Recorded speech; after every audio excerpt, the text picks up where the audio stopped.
Durga Skanda జ్యోతిషపీఠ channel వీక్షకులకు, channel సభ్యులకు మరియు మడనూరు ఈతముక్కల గ్రామస్తులకు అందరికీ కూడా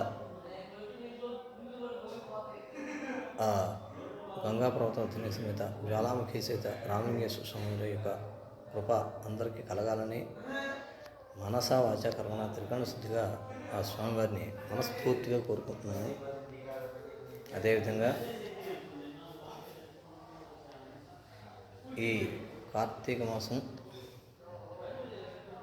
భగవంతుడి దయ వల్ల, నా తల్లిదండ్రుల ఆశీస్సుల వల్ల, నా సహధర్మచరణ అయినటువంటి సుధా వల్ల, దాతల సహాయ సహకారాల వల్ల, ముఖ్యంగా అమెరికా,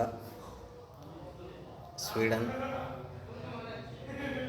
తర్వాత కొరియా, కువైట్లో ఉన్నటువంటి నా ఛానల్ సభ్యులు, వారి యొక్క దాతల వారి యొక్క సహాయ సహకారాలు మరియు ఇతర ఊళ్ళలో ఉన్నటువంటి ఒంగోలు, దర్శి, అద్దంకి, తర్వాత చేమకుర్తి, తర్వాత ఇతర ఊళ్ళలో ఉన్నటువంటి సభ్యుల దాతల సహాయ సహకారాలతో ఈ కార్తీక మాసంలో తలపెట్టినటువంటి ఈ శత్రుద్రోహము సంపూర్తిగా చేయటం జరిగింది. ఇదే విధంగా ప్రతి ఒక్కరూ కూడా ప్రతి ఒక్క కార్యక్రమానికి మీ వంతు సహాయ సహకారాలు అందిస్తే నా వంతు నేను చేయాల్సింది నేను చేస్తాను.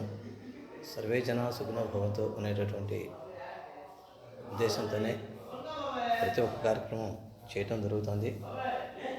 అదేవిధంగా ఈ ప్రసాదాలు నిన్న వీడియో చేసినప్పుడు చెప్పాను. అరుణాచలం వెళ్ళొచ్చిన తర్వాత అక్కడ ప్రసాదాలు, అక్కడ విభూతి అన్నీ తీసుకొచ్చి ఇక్కడ మనం చేసినటువంటి ఈ శత్రుద్రోహంలో ఉన్నటువంటి ఈ గృహస్థుని తీసుకొని అది ఇది అన్నీ కలిపి ప్రసాదంగా ప్యాకెట్లుగా తయారు చేసి చేద్దామని చెప్పేటువంటి ఉద్దేశంతో ఉన్నాను. ప్రస్తుతం వాతావరణ పరిస్థితులు అనుకూలంగా లేనందువల్ల వెళ్ళటం కొద్దిగా లేట్ అయ్యేటట్టుంది. అన్యతా భావించవద్దు. ఖచ్చితంగా ప్రసాదం అయితే అందజేస్తాను. 100% అందజేస్తాను ప్రతి ఒక్కరికి కూడా. ఆ అరుణాచలం వెళ్ళినప్పుడు కూడా గిరిప్రదక్షిణ చేయటం, అక్కడ అవకాశాన్ని బట్టి ఏదైనా కార్యక్రమం అవకాశం ఉంటే అవకాశాన్ని బట్టి, పరిస్థితులను బట్టి ఏదైనా కార్యక్రమం చేసుకొని అక్కడ కూడా ఆయన కృప కూడా అందరికీ ఉండాలనే సదుద్దేశంతోనే ఈ అరుణాచల ప్రయాణం అనేది పెట్టుకొని అరుణాచలం యొక్క అనుగ్రహం అందరికీ కలగాలని చెప్పేసి ఆలోచనతోనే సదుద్దేశంతోనే ఉన్నాను. అక్కడికి వెళ్ళొచ్చిన తర్వాత ఆ ప్రసాదాలు ఇచ్చేసి అందరినీ ఆ భగవంతుడి ఆశీస్సులు అందజేయడం జరుగుతుంది. నాకు కూడా భగవంతుడి ఆశీస్సులు ఉండాలని మనసవాచ కర్మణ మనందరికీ కూడా ఉండాలని మనసవాచ కర్మణ త్రికరణ శుద్ధిగా కోరుకుంటూ ఉన్నాను. సహకరించినటువంటి దాతలకి అందరికీ కూడా, గ్రామస్తులకి కూడా, జంట గ్రామాలు ఈతముక్కల మడనూరు గ్రామస్తులు కూడా పేరు పేరున హృదయపూర్వక ధన్యవాదాలు తెలియజేస్తూ ఉన్నాను.